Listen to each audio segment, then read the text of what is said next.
Hi everyone, welcome back to the doctors Adda 247। मैं हूं शिप्रा तिवारी। बहुत बहुत स्वागत है मेरे प्यारे बच्चों। कैसे आप लोग? उम्मीद कर रही हूं बहुत ही शानदार, जबरदस्त और जिंदाबाद हैं। सो आज की कहानी जो मुझे सुनानी, आपको सुनना है शिप्रा मैम की ज़बानी बेटा। और आपको पता है कि काउंसलिंग का प्रोसेस शुरू होने वाला है। होना तो 6 जुलाई से चाहिए था, पर होगा कब वो हम देखेंगे। पर फिलहाल के लिए अगर आपका काउंसलिंग प्रोसेस शुरू होना वाला है और आपके नंबर 700 से ऊपर हैं तो डेफिनेटली आपको चेकआउट करना चाहिए। फिलहाल तो आपके नंबर 710 के ऊपर होने चाहिए, ठीक है। तो आपको ये वीडियो ज़रूर चेकआउट करना चाहिए। और अगर नहीं भी है तो आपको पता होना चाहिए कि जो काउंसलिंग का प्रोसेस होता है वो अलग अलग राउंड्स में होता है। और आपको ये पता होना चाहिए कि अगर राउंड 1 में किसी एक ने सीट छोड़ दी तो ऑटोमेटिकली वो राउंड 2 के बच्चे के पास पहुंच जाती है। तो हो सकता है कि आपकी किस्मत बहुत अच्छी हो और ये कॉलेज आपकी झोली पे आके गिरे। लास्ट वीडियो में हमने बात की थी आर्म्ड फोर्स मेडिकल कॉलेज की। आज हम बात करेंगे जिपमर की, which is the Jawaharlal institute of post graduate medical education and research. It is well known college for the research purpose for the PhD student as well as for the MBBS students, ठीक है। बहुत ही पुराना college है। पहले लोग AIIMS को इसके equivalent मानते थे, ठीक है। आप क्या मानते हैं, कौन सी रैंकिंग पे, वो हम आज के वीडियो में देखेंगे, ठीक है। चलिए तो शुरू करते हैं जिपमर के बारे में पढ़ना। जवाहरलाल इंस्टीट्यूट ऑफ जो आपका एजुकेशन रिसर्च, जो जिपमर है, पूरा नाम तो बहुत बड़ा है, ठीक है। तो जिपमर है आपका Jawaharlal institute of post graduate. ये जो कॉलेज है आपका 2 जगह पर है, कराईकल और आपका पुडुचेरी। मेन जो आपका कॉलेज है वो पुडुचेरी में स्टैब्लिश है। फ्रेंच जो आपकी गवर्नमेंट थी उसने 1823 में इसको स्टैब्लिश किया। और ये वेल नोन जो आपका इंस्टीट्यूट है for the medical health care practices, ठीक है। कराईकल, ठीक है, ये अभी मतलब हमारे लिए फ़िलहाल मेडिकल कॉलेज ये नया ही माना जाएगा। 2016 से 2017 के बीच में शुरू हुआ है, ठीक है। कराईकल जो है 150 kilometre south of Puducherry city में जो है वो है लोकेटेड है, ठीक, ओके। अब कहानी में ट्विस्ट ये है कि यहाँ पर बहुत सारे, देखो, फैसिलिटीज़ की अगर मैं बात करूँ वो मैं लास्ट में आपको दिखाऊंगी भी, सब कुछ है। पर जो मेन चीज़ है वो देखते हैं प्रोसेस ऑफ एडमिशन, ठीक है। जिपमर जो है उसका एडमिशन, पहले जिपमर का एक अलग से एग्जामिनेशन हुआ करता था। अगर आप देखोगे तो पहले जो था 2017 के पहले जो है इसमें अलग अलग क्वेश्चन के सामने जिपमर लिखा हुआ करता था, ठीक है। वो ऑटोनोमस यूनिवर्सिटी के तौर पर कंसिडर किया जाता था। पर अब जिपमर को इंक्लूड किया गया है, जैसे एम्स को किया गया है, नीट UG एग्जामिनेशन में, ताकि प्रोसेस को ईजी बनाया जा सके। एलिजिबिलिटी क्राइटेरिया क्या है जो नीट के बच्चे का होता है बेटा? 10+2 होना चाहिए आपका PCB के साथ, ठीक है। इंग्लिश एंड इंग्लिश होना चाहिए, मिनिमम आपके 50% मार्क्स होने चाहिए। और अगर मैं बात करूं ST SC OBC के तो आपके 40% मार्क्स भी चलेंगे, ठीक है, ओके। अब आपका इसमें कोई भी एग्जामिनेशन, अगर आप जिपमर में एडमिशन लेने चाहते हैं तो आपको नीट UG का एग्जामिनेशन क्लियर करना पड़ेगा, ठीक है। काउंसलिंग का प्रोसेस, नीट UG के काउंसलिंग का प्रोसेस जब स्टार्ट होगा इसमें आपको रजिस्टर करना पड़ेगा। आपकी चॉइस फिलिंग में आपको जिपमर डालना पड़ेगा, ठीक है। और ये काउंसलिंग कौन जो है कंडक्ट कराएगा? MCC, मेडिकल काउंसिल कमेटी जो है ये आपकी जो करवाने वाली है, जो कंडक्ट करवाने वाली जो आने वाले समय में, इसमें आप रजिस्ट्रेशन करिए। रजिस्ट्रेशन में जब आप चॉइस फिलिंग करेंगे तो जिपमर अपनी चॉइस फिलिंग डाल दीजिएगा, ठीक है। कई बार आपके नंबर कम होते हैं, फिर भी अगर आप जिपमर डाले होते हैं ना तो आप फर्स्ट राउंड में अगर आपका सीट बच गया तो ऑटोमेटिकली आपकी झोली में वो आ जाता है, क्योंकि अपनी चॉइस फिलिंग में वो भर रखा था, ठीक है। सीट अलॉटमेंट किस आधार पे है? नीट के रैंक के आधार पे, कैटेगरी चॉइसेस जो आपने काउंसलिंग के समय फिल करी होंगी। इसलिए ये वाला जो पॉइंट है कि आप किस आधार पे चॉइस फिल करते हैं, ये एक बहुत इंपॉर्टेंट पार्ट होता है काउंसलिंग में। और ये मैं आपको बताऊंगी कि कैसे चॉइस फिलिंग भरी जाती है, ठीक है। उसके बाद क्या होगा, आपका डॉक्यूमेंट वेरिफिकेशन होगा, फी पेमेंट होगा, ठीक है। चलिए नेक्स्ट देखते हैं आपको कौन सी कट ऑफ पर जिपमर हर साल मिलता है, ठीक है, okay. Last 5 year general category के लिए मैं कट ऑफ आपको बता रही हूँ, ठीक है। शुरू करते हैं, ठीक है। 2023 में रैंक 277 तक का एडमिशन पुडुचेरी में हुआ, ठीक है। कराईकल कब मिला? रैंक 17,588, ये 2023 की बात है। अब तो भाई कहानी में बहुत बड़ा ट्विस्ट है, ठीक है। 2022 में रैंक 302 तक को मिला, 2021 में 231 तक को, और 2020 में देखो, ठीक है, ये 198 होना चाहिए, यहाँ पे थोड़ा सा मुझे अलग टाइप का लग रहा है। 2019 में 240, और यहाँ पर ये रैंक्स हैं। इन रैंक्स तक के बच्चों को कराईकल और पुडुचेरी मिले। ये रैंक ज़्यादा वालों को क्यों मिला? कि नया एस्टैब्लिश्ड है। नेक्स्ट ऐसे ही जनरल कैटेगरी के लिए 2021 में कट ऑफ था 697 कट ऑफ था, मतलब मिनिमम इतने नंबर तो होने ही चाहिए अगर आप जिपमर को चॉइस फिलिंग में भर रहे तो। 22 में 690, OBC के लिए 685, 680 फॉर 2022, SC के लिए 638 जो कि कम मार्क्स नहीं है SC के लिए, ठीक है। 2022 में 637, ST के लिए 616 और 2022 में 627। तो ये कट ऑफ से इतने नंबर आपके होने ही चाहिए थे अगर आप जिपमर को as a college for the choice के लिए भर रहे हैं तो, ठीक है, जो कि काफ़ी नंबर है। अब तो ये भाई कहानी में बहुत बड़ा ट्विस्ट है, ठीक है। चलिए अब देखते हैं JIPMER Puducherry cut offs 2023, 22, 21 versus 2020। अब हम कट ऑफ्स को कंपेयर करते हैं कि जिपमर की कट ऑफ्स में क्या चेंजेस आए हैं। देखिए जिपमर पुडुचेरी, ठीक है, ये 2023 की बात है, ये 2022 की बात है, 2021 की बात है, 2020 की बात है, ध्यान से देखते जाइएगा, ठीक है। लास्ट रैंक जो थी 2023 में 700 वाले बच्चों को मिली और रैंक थी 269, ठीक है। ओबीसी वालों की लास्ट रैंक थी 693 स्कोर था और लास्ट रैंक थी 592। EWS की मार्क्स थे 680 और लास्ट रैंक थी 1576, मतलब 1576वां जो बच्चा था उसको जिपमर में एडमिशन मिला था EWS के। 663 स्कोर था आपका लास्ट, जो आपका स्कोर था वो था SC के लिए और रैंक 3985 वाले बच्चों, लास्ट बच्चे को वहाँ पे एडमिशन मिला, ठीक है। SC में 635 आपके स्कोर थे और करीब 11584 जो आपका बच्चा था उसको जिपमर में एडमिशन मिला। इसके पहले वाले को भी मिला होगा, ठीक है। इसी तरीके से अगर मैं बात करूं, ठीक है, ये किसकी बात हो गई बच्चों, ये हो गई आपके 2023 की बात। अब हम बात करते हैं 2022 की। 2022 में अगर आप देखोगे, मतलब आपको मैं पढ़ के नहीं बता रही हूँ, पर अगर आप देखो 2022, 2023 और 2021, आप अगर देखो तो कंटिन्यूसली कंपटीशन जो है इंक्रीज हो जा रहा है। जैसे मैं जनरल से बताती हूँ आपको, ठीक है। स्कोर 700, रैंक 269, आखिरी रैंक जो गई जिपमर में वो ये थी। अगर आप बात देखो, यहाँ देखो 22 में आपका स्कोर था भले ही कम, पर रैंक देखो 302, मतलब थोड़े से ज़्यादा रैंक तक के गए, ठीक है। फिर 21 में देखो 239 जो है ये रैंक दिखा रहा है, यहाँ पे स्कोर होना चाहिए, स्कोर इधर होगा, ठीक है, कोई बात नहीं। तो अगर आप देखो यहाँ पर देखो 2021 में, 2022 में, ठीक है, 2022 में अगर हम देखें, ठीक है, ये देखो 690 आपका स्कोर था, 302 आपकी आखिरी रैंक थी जो जिपमर में गई।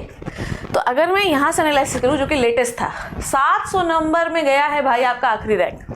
तो इस बार आपके कितने नंबर होने चाहिए थे जिपमर में जाने के लिए बेटा, इतने समझ में आई बात। क्योंकि आपको पता है कि 61 जो बच्चे हैं वो एम्स में जाएंगे, तो बचे हुए कहाँ जाएंगे, बचे हुए जाएंगे जिपमर में, ठीक है। तो आपके जो नंबर होने चाहिए वो तो इतने होने चाहिए या तो इतने होने चाहिए, तब आपको जिपमर मिलेगा, ठीक है। 710 वाले को मिल सकता है, ओके। आइए, ठीक है, तो ये इस तरीके से मैंने बना रखा, आप देख सकते हैं। इसकी PDF जो है वो आपको मिल जाएगी। जैसे कि आपने पुडुचेरी का देखा, वैसे कराईकल का है। कराईकल में देखो लास्ट रैंक जो गई थी वो थी ये, और मार्क्स कितने थे 621, कम मार्क्स में भी जा सकते हैं आप वहाँ पे, ठीक है। पर रैंक कितनी है 17,588, ठीक है। 2022 में लास्ट रैंक जो वहाँ पर गई वो थी ये, ठीक है। 2021 में लास्ट रैंक ये, 2020 में जनरल की लास्ट रैंक ये। तो ये रैंक्स है जो आपकी कराईकल में गई। आपको जनरल के दिया गया है 2023 के लिए 621 नंबर पे इतनी रैंक मिली थी। अब 621 नंबर पे कितनी रैंक मिलेगी कमेंट सेक्शन में बताओ। अगर आपके 621 मार्क्स हैं तो आपको कितनी रैंक मिली होगी, ठीक है। तो कुल मिला के अगर आप ये वाला पॉइंट देखो, इधर आ जाओ, ये वाला पॉइंट देखो, तो इसमें मैंने ये बताया है आप लोगों को कि आपके 700 स्कोर थे, तो कौन सी रैंक आखिरी रैंक जिपमर में गई 269 में। 270 बच्चा जो होगा 270वां वो जिपमर नहीं गया होगा, ठीक है। ऐसे 2022 में अगर के 600 नंबर है, 690 नंबर है, ठीक है, 690 नंबर पे 302 रैंक जो है वो जिपमर में एडमिशन ली, 303 वाला नहीं ले पाए, वो आखिरी रैंक थी जो वहाँ पे गई, ठीक है। अब तो 300 तक आप पहुँचोगे नहीं जिपमर में, ठीक है। चलो ओके, नेक्स्ट इज ये, अगर आप देखो जिपमर में ज़्यादातर आप थर्ड और फोर्थ राउंड की काउंसलिंग तो भूल ही जाओ, मैक्सिमम आप पहुंचोगे तो फर्स्ट या सेकंड राउंड, ठीक है। आपने जैसा कि मैंने बताया कि जनरल के लिए कट ऑफ कितना 269 अभी आपको बताया मैंने। अब राउंड 2 में अगर मैं बात करूं, ध्यान से देखो, इधर आ जाओ, इधर आ जाओ। अगर आप यहाँ पे देखो कहाँ गया है ना, तो लास्ट रैंक जो जिपमर में गई थी वो क्या थी 269, ठीक है। अब यहाँ पे देखो यही चीज़ लिखी हुई है, अगर आप देखो ध्यान से, आ जाओ आ जाओ आ जाओ आ जाओ आ जाओ, देखो इधर कहाँ गया, ओके। तो जनरल में जो आपकी लास्ट रैंक गई वो 269 थी, कोई ना कोई रैंक बीच में बची होगी, ठीक है, बची होगी कि नहीं बची होगी। तो आपकी राउंड 2 में 60वीं रैंक जो है वो पहुंच गई, ठीक है। राउंड 2 में 60वीं रैंक पहुंच गई। अब देखो लोग ये मानते हैं 60वीं रैंक पहुंच गई, कुछ ना कुछ ऊपर नीचे हुआ होगा, किसी ने छोड़ा होगा, किसी ने लिया होगा, ओके। तो राउंड मॉपर देखो 269 रैंक तक आप गए। देखो एम्स को हटा दो, एम्स दिल्ली में जितने बच्चे थे उसके बाद के जिपमर में गए, ठीक है। हम ये मान रहे हैं कि अगर सेकंड नंबर का कॉलेज है तो जिपमर में गए, ओके। अब ओबीसी में फर्स्ट राउंड में 591 तक की लास्ट रैंक थी, यहाँ पे 592 भी आ गया। क्यों? क्योंकि किसी ना किसी ने पहले राउंड की काउंसलिंग में जिपमर को छोड़ा होगा, इसकी वजह से 592 को भी एडमिशन मिल गया, ठीक है। EWS में देखो 1350, तो यहाँ पे 1576वां बच्चा भी जो है वहाँ पहुँच गया। इसका मतलब है कि फर्स्ट राउंड कुछ EWS बच्चों ने छोड़ा होगा। तो अगर आप देखो तो काउंसलिंग एक बहुत बड़ा खेल है बच्चों, बहुत बड़ा खेल है। आप देखो कि जब फर्स्ट राउंड में बच्चे छोड़ देते हैं तो ऑटोमेटिकली वो सेकंड राउंड के बच्चे पे पहुंच जाती है, ठीक है। अब अगर आपकी किस्मत, अगर आपने भरा होगा चॉइस फिल्म में, तो डेफिनेटली वो कॉलेज आपको मिल सकता है बच्चों, ठीक है। Okay, done. और अगर आप देखो mop up round, stray round, special stray round, ये सब हुए ही नहीं। फर्स्ट सेकेंड राउंड में आपकी सारी सीटें क्लोज हो गई, ठीक है। तो ये है एक अराइकल का दिया है मैंने, ओके। ये सब जो है देखो, और हमेशा याद रखो कि अगर आप जिपमर में एडमिशन लेने वाले हो और अगर आप स्टेट काउंसलिंग से वहाँ पे बैठ रहे हो और अगर आपके पास डोमिसाइल है तो डेफिनेटली आपको दूसरे बच्चों से फ़ायदा होगा, ठीक है। अगर आप स्टेट काउंसलिंग अटेंड करने वाले हो, स्टेट काउंसलिंग से जिपमर में जाने वाले हो, तो डेफिनेटली आपको फ़ायदा होगा क्योंकि आपके पास डोमिसाइल सर्टिफिकेट है। ये पूरी वही चीज़ें हैं, ठीक, ओके। जब ये चीज़ दिया हुआ है ना, ये डॉक्यूमेंट जो है ये मैं आपको टेलीग्राम में दे दूंगी, ठीक है। और अगर आपको टेलीग्राम में ना मिल पाए डॉक्टर सड्डा के, तो ये मेरा टेलीग्राम चैनल है शिप्रा.तिवारी, ठीक है, ओके, या शिप्रा तिवारी ऑफिशियल, ठीक है। ये वाला जो है यूज़ कर लेना, ये मेरा ऑफिशियल टेलीग्राम चैनल है। यहाँ पर ये वाली PDF मैं आप लोगों को अपलोड कर दूंगी, ये वाला, इसको ज्वाइन कर लें, ठीक, ओके। प्रिपेयर कैसे करना है आप लोगों को? कुछ नहीं करना है बेटा, 11th-12th में PCB पढ़ना है, ठीक है। स्टडी मटेरियल क्या करना है? NCERT बुक को पहले प्रेफर करना है और मॉक टेस्ट और प्रीवियस ईयर पेपर सॉल्व करिए, आपका सिलेक्शन ऑलरेडी हो जाएगा। फिजिक्स में थोड़े और रेफरेंस बुक लगते हैं। टाइम मैनेजमेंट आपको बनाना है अगर आप जिपमर के लिए कर रहे हैं। देखो JIPMER is equivalent to AIIMS, मैं बता रही हूँ, उसमें बहुत कॉम्पिटिशन है। तो जिससे आप एम्स की तैयारी कर रहे हैं, एम्स में आने के लिए, वैसे जिपमर के लिए करिए, ठीक है। कोचिंग लगाइए, ऑनलाइन पढ़िए, कोई दिक्कत नहीं है, ठीक। अब आ जाओ, ये इंपॉर्टेंट है, नंबर ऑफ सीट्स जिपमर में कितने होते हैं। अगर मैं बात करूँ, कराईकल और पुडुचेरी को कंपेयर किया है। नंबर ऑफ सीट्स की बात करूँ, अगर आप अनरिजर्व्ड हैं, जनरल कैटेगरी के हैं, तो आपके पास 134 सीट है पुडुचेरी में, ठीक है। अगर आपके पास डोमिसाइल सर्टिफिकेट है तो 48 सीट है। टोटल आपके पास 182 सीट्स है। आप अगर पुडुचेरी के नहीं है तो आप मानिए 134 के अंदर आप काउंट होंगे। कराईकल में देखो आपके लिए अनरिजर्व के लिए 45 सीट्स है, डोमिसाइल है तो 16, टोटल है 61 सीटें, ठीक है। 182 सीट, कोई बहुत ज़्यादा सीटें है नहीं। Next, okay. अब ये है फैसिलिटीज़, मॉडर्न क्लासरूम्स हैं, देखो डिजिटली सब पढ़ रहे हैं, वेल स्टैब्लिश्ड लाइब्रेरी है, हॉस्टल देखो कितना बेहतरीन है, ठीक है। जिपमर अर्बन हेल्थ केयर, इसका मतलब समझते हो, ठीक है। तो बहुत सारे लोग शहर के अंदर बसे हुए छोटे छोटे गांव होते हैं, मतलब जैसे कि मान लो मैं हरियाणा में रहती हूँ तो गुड़गांव में भी छोटे छोटे गांव हैं। कई बार वहाँ तक हम अस्पताल तक नहीं पहुँच पाते, तो छोटे छोटे प्राइमरी हेल्थ सेंटर्स बनाए जाते हैं, PHC, ठीक है, जिन्हें हम कहते हैं अर्बन हेल्थ केयर या PHC कहते हैं, प्राइमरी हेल्थ केयर सर्विसेज। तो जिपमर ने वो भी बना रखे ताकि सबको अच्छे से इलाज मिल सके। ये स्पोर्ट्स एक्टिविटीज़ जो वहाँ होती हैं, ठीक है। Look at this beautiful auditorium, look at this court, जो कि आपको खेलने के लिए वो करेंगे। अब देखो फ्यूचर एस्पेक्ट्स क्या है। हायर स्टडीज़ के लिए आप जा सकते हैं, ठीक है, MD MS कर सकते हैं, ठीक है, सुपर स्पेशलिटीज़ कर सकते हैं, ठीक है। मतलब आपको MBBS के बाद अपना कुछ और परस्यू करना, कोई स्पेशल चीज़ पे जो है मास्टर्स लेने, तो वो भी ले सकते हैं। क्लिनिकल प्रैक्टिस कर सकते हैं, MBBS छोड़ सकते हैं और आप एक डॉक्टर की तरह प्रैक्टिस कर सकते हैं, या आप उसके बाद PhD पे जा सकते हैं, ठीक है। एकेडमिक्स, ओके, आप एजुकेटर मतलब एक बढ़िया टीचर बन सकते हैं।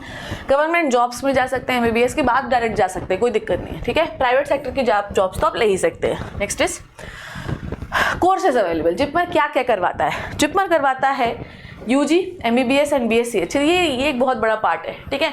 BSc इन नर्सिंग, हालांकि नीट में ये नहीं इंक्लूड होते, इनके लिए अलग से एग्जामिनेशन होता है।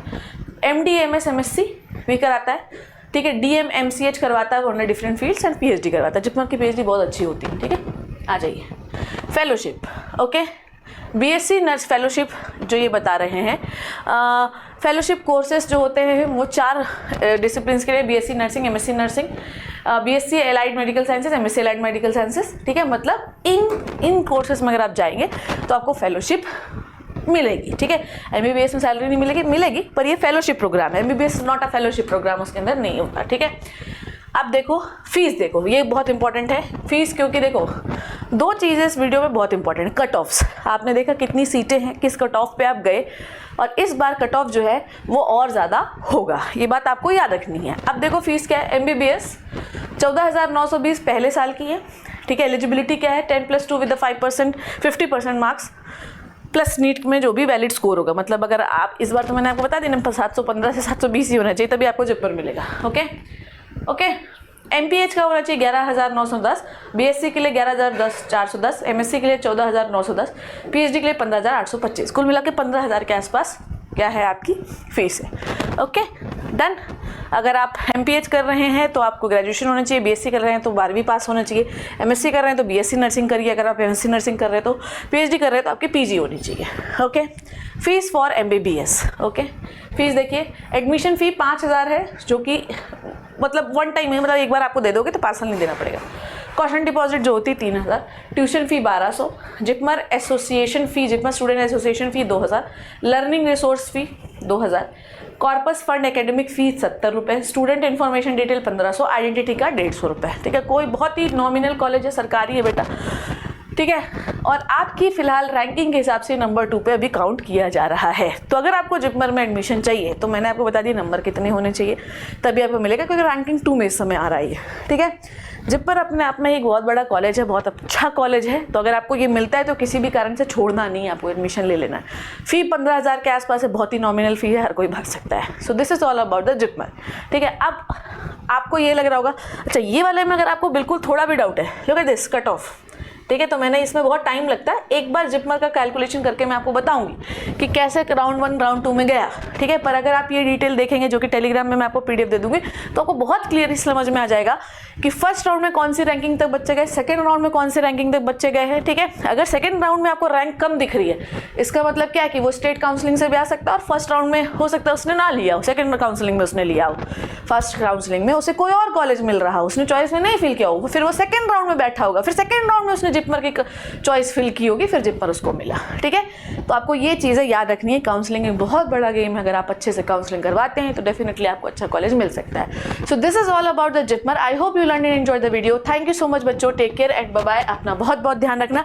और हाँ, अगर आपको ये पता लगाना शिप्रा मैम के लेक्चर क्या कब आते हैं, तो अभी थोड़ा डाइसी से सिचुएशन है, इसलिए मैं लेक्चर नहीं लेती।